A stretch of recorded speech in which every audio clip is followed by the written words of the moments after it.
Hi everybody. I know that in my previous video I talked about using and trying out the Mission Gold watercolors that I just received with just really happy results. Now what I wanted to do really quickly was just to do a quick video on what to explain what I like to do, just to show myself the opaqueness or the transparency of the color itself so that I have a better idea visually. I am a visual person, obviously.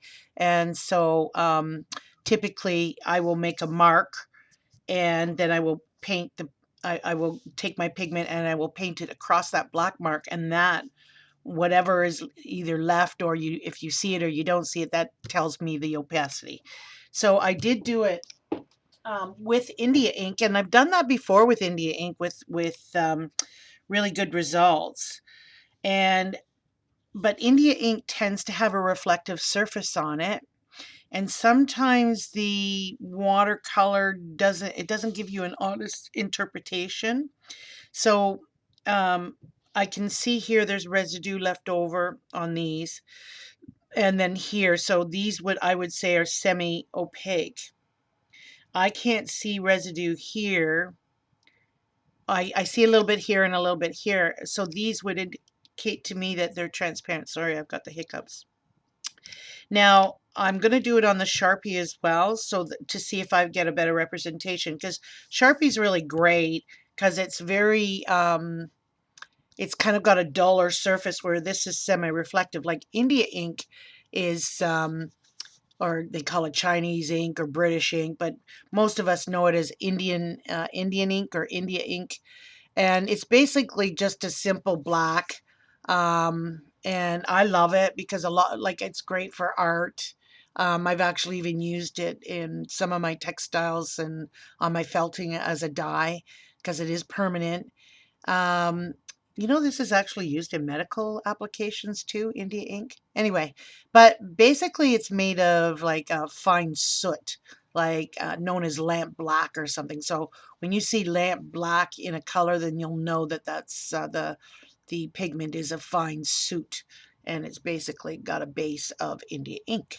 So, there is no binder to this. It's just a water, right? So now with alcohol inks or Sharpies, we call them alcohol inks, but it's not really, because I found out that Sharpies, like, they have chemicals in them. They're like a xylene, actually even some even say isopropanol or an ethylene glycol.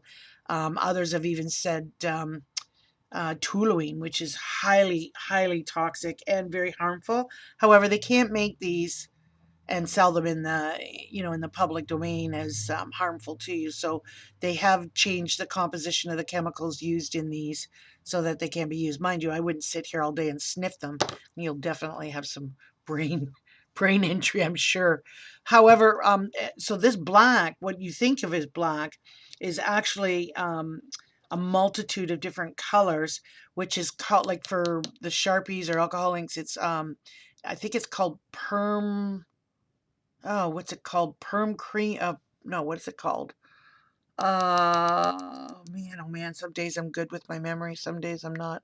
I think it's just called perm chrome, and basically, that's the components, the chemicals for permanent. But the chrome itself, it's actually made up of many colors. And a really good way to test this is if you take your Sharpie, you get like a coffee filter, and you color the center with the Sharpie, and then you just drop water on it, and or even just alcohol drops on it, and you'll see it start to spread out, and then you'll see all the colors that actually will come from that, that'll bleed out of that, and that's actually what's making that. Anyway, it works really good as a base for your watercolors as well. I know I always too much information all the time, but I'm a bit of an information junkie. I like to know. I'm curious about life. I'm curious about everything. So I like to research the things that I play with or work with. So anyway, that's with the India ink. It was, I would say it was somewhat successful, but I'm going to do it with the Sharpie, and that way I've got both, and that will let me know for sure the opacity or the translucency of the paint. So this one here is the warm red. Okay, So that one was called the permanent red, right? So that means it's staining if it says permanent. So I've got, right? So now see over that Sharpie, and it says on here that it's transparent. Okay, there we go. Transparent, and yet I'm seeing now that it's a semi. So that's the permanent red. Now the rose madder is this one here. This is the one that's got that gorgeous deep crimson red. It's almost like a purpley red. Blood color is what we usually call it.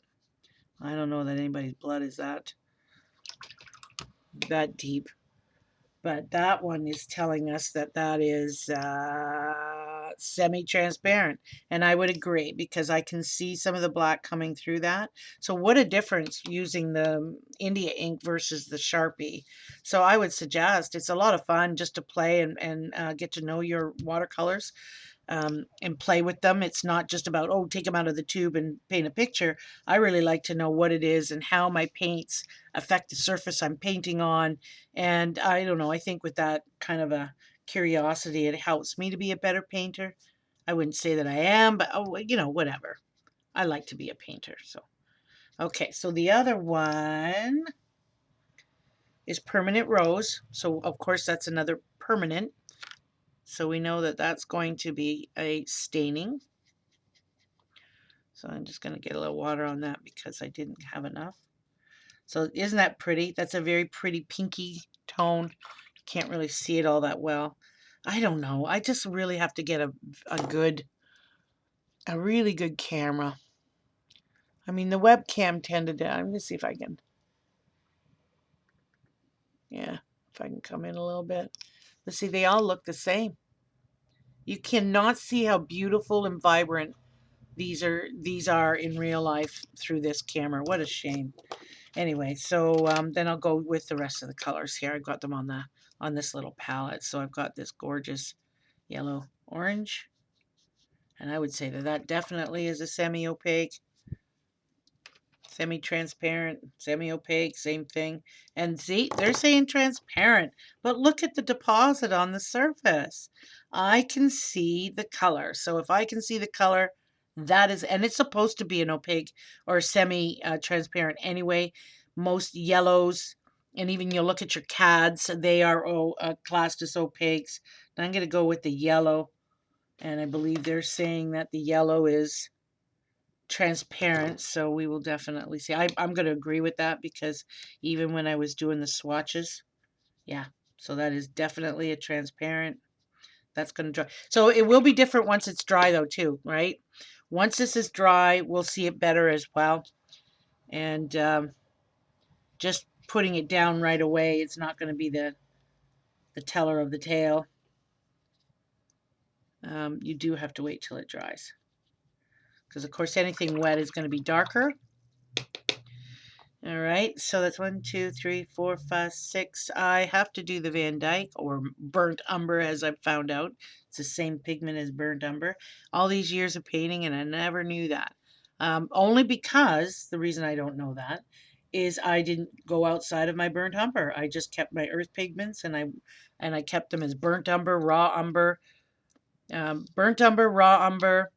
raw sienna, burnt sienna, and yellow ochre, your earth pigments. And I mean, those are the titles I stuck with.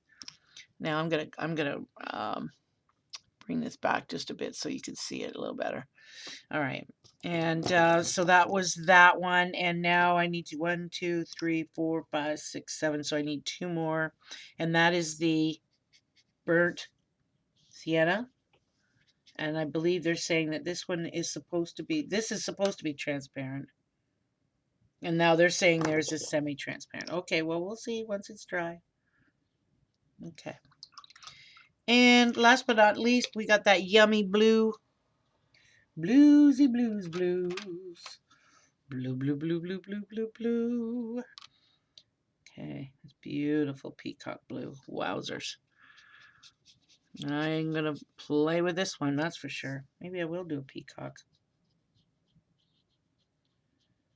Okay. Alrighty. So there you have it. One with the Sharpie and one with the India ink.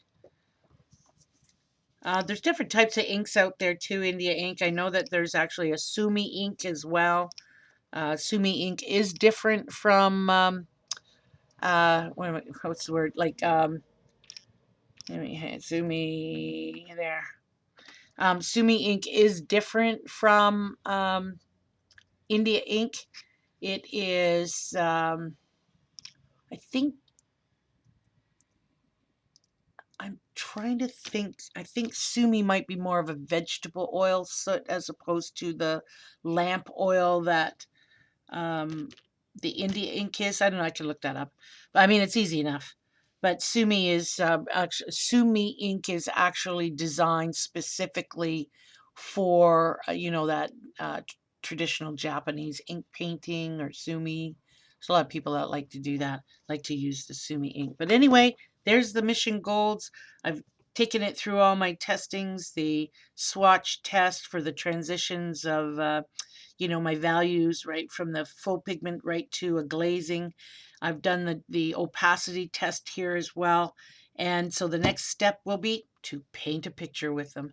So thanks for hanging out with me, and I will be back with many more things. Video chats. That's what I've been calling my videos because I chatter all the way through them.